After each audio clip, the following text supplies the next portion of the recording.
তবে শোনো, তোমরা যারা নায়ক নায়িকার অনুসারী, গায়ক গায়িকার অনুসারী, আমি তোমাদের একটা হাদিস পড়ে শোনাই।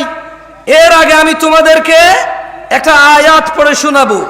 আল্লাহ বলছেন, মাইয়ুতির রাসূল, যে রাসূলের অনুসরণ করে, রাসূল যেভাবে ভালোবাসে সাল্লাল্লাহু আলাইহি ওয়াসাল্লাম, রাসূল যেভাবে ঘৃণা করে সাল্লাল্লাহু আলাইহি ওয়াসাল্লাম, তিনি সাল্লাল্লাহু আলাইহি ওয়াসাল্লামের যে অনুসরণ করে, ফাকাদ আতা আল্লাহ, যে আমার রাসূলের মতো খায়, যে আমার রাসূলের মতো পড়ে, যে আমার রাসূলের মতো ভালোবাসে, যে আমার রাসূলের মতো ঘৃণা করে সাল্লাল্লাহু আলাইহি ওয়াসাল্লাম, ফাকাদ আতা আল্লাহ, আল্লাহ নিজে বলছে যে সে আল্লাহর ইবাদত করে।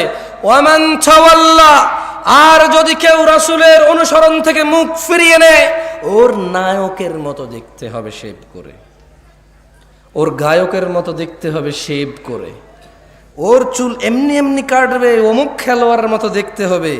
আল্লাহ বলছে যে ওয়ামান তাওয়াল্লা, যে রাসূলের অনুসরণ করে না, ফামা আরসালনাকা আলাইহিম হাফিযা, ইয়া রাসূলুল্লাহ, আমি আপনাকে এই সুন্নত বিরোধী লোকগুলোর তত্ত্বাবধায়ক করে পাঠাইনি। দিন হচ্ছে আল্লাহর কাছে একমাত্র ইসলাম। তাহলে দিন কি?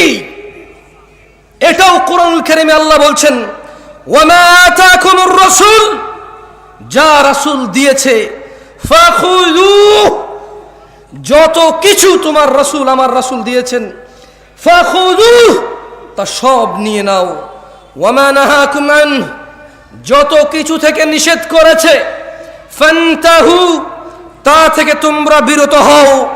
ওয়াত্তাকুল্লাহ ইয়া নাস, তোমরা আল্লাহর তাকওয়া অবলম্বন করো। ইন্নাল্লাহা শাদীদুল ইকাব, নিশ্চয়ই আল্লাহ শাস্তি দানে অনেক কঠোর। দিনী ভাইরা,